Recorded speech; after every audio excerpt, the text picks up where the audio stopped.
Hello, today we'll be looking at two very similar old Mac games. Similar because the second was inspired by the first. So the first is Leprechaun. Leprechaun was from a company called Shodan and was released in 1989. It works on practically every single Macintosh computer from System 9 and below, and also all of the emulators available.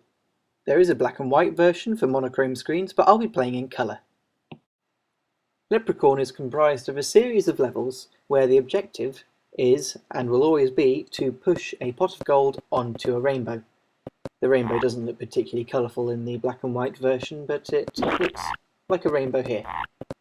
This opening level more or less just gets you accustomed to what you can do. The green rocks are heavy and can squash things, which is very strategic later on. Once you've got used to walking around, however, simply complete it like that and get onto something which requires a bit more thinking. A lot of the levels are particularly difficult. It's quite handy therefore that you can pick at what level you started at. If there's one that is particularly tricky, just give it a miss, and there's plenty, so it won't cut into the amount of gameplay you can get out of this. I guess the element that this level introduces is being able to crush blocks. Now, the hostiles in this range from simply walking backwards and forwards, such as the birds, I guess they are, to actively trying to follow you. Things that do this are, I believe the snails will chase you, for instance, and the trolls, I think, do it as well. This more or less adds a sense of urgency to the game. The real puzzling aspect is how to get the pot from A to B. So here's how not to do it. I'm crushing a few blocks to get it out of the way of the pot, and then not realising that by doing that I've sealed off access.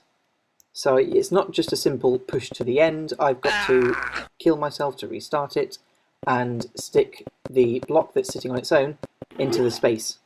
You have to be very accurate where you're walking. If you accidentally destroy one block by walking into it that you realise you needed, as I've just done here, then you'll have to restart the level. Heavy things squash you, and is a very suitable way of doing it. Right, let's have another go. Make sure you line yourself up perfectly so you don't destroy the wrong block. And then head over and start pushing. Oh, I've lined myself up wrong again. Right, bugger this, let's skip ahead a bit. Right, so here there's a lot going on. The blue and yellow balloons will float upwards, and oh, you see I was concentrating on that and not seeing what the troll was doing. This less hectic example allows me to talk about the clover.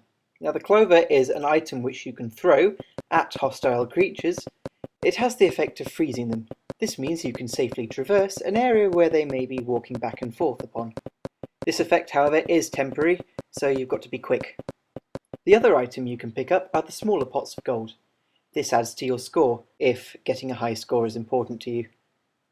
The timing of throwing the clovers is pretty important. Here, I've frozen the bird at the wrong point. I cannot access the pot of gold in order to push it to its destination, so I'm going to have to do it again.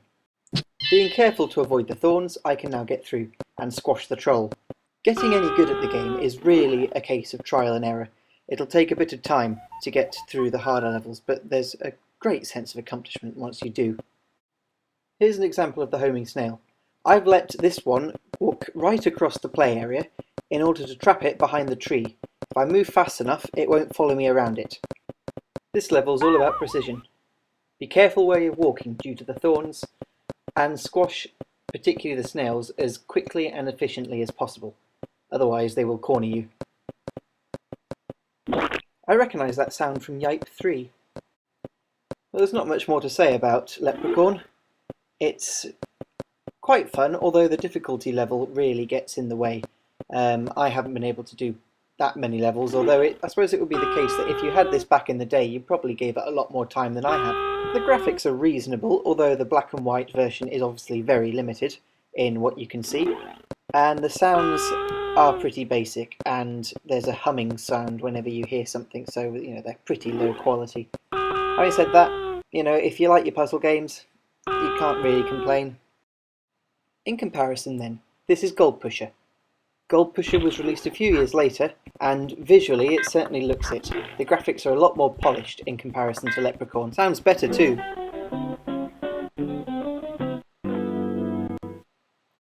Gold Pusher still has its own website up, so you don't need to go to Macintosh Garden to play it. In addition to that, it's also available for Windows 95, and the author has ported 20 or so levels into Java, so you can play it in your web browser. The levels are a lot more sophisticated than those in Leprechaun, however the key benefit is the object interaction. The game's a lot more liberal than its predecessor, so it means you can push items around without having to be directly aligned to it.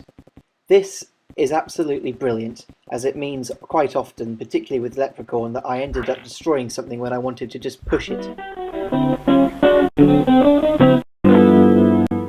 The role of the clover in Leprechaun is taken by the spade. It makes a fantastic noise when used. It can also be used for filling up little gaps that you may find in the level in order to get the pot of gold from A to B. In my opinion, it looks like a meteorite. Gold Pusher is just as level-packed as Leprechaun.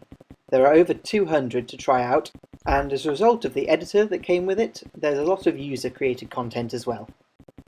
All of the hostiles in this game, there are 5 of them, have their own characteristics. The snails, for instance, are slow and mostly harmless.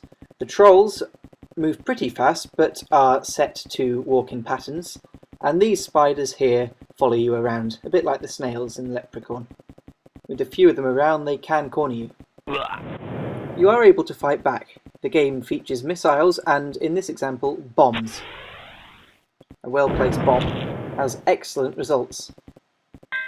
In terms of drawing comparisons with other games, I guess the first one that comes to my mind would perhaps be Soccer Bam, in so much that you're trying to get one item to a destination, while constrained in a maze.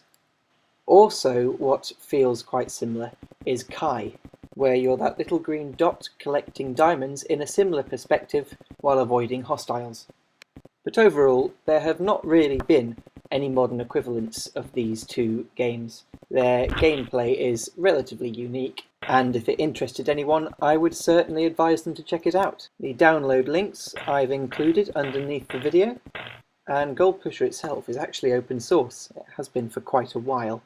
That said, it won't run natively on modern systems. Retro puzzlers like these games, though, I think have the same appeal of a Sudoku. You can spend a long time doing many of them, or tackle a single puzzle for 10 minutes every now and then.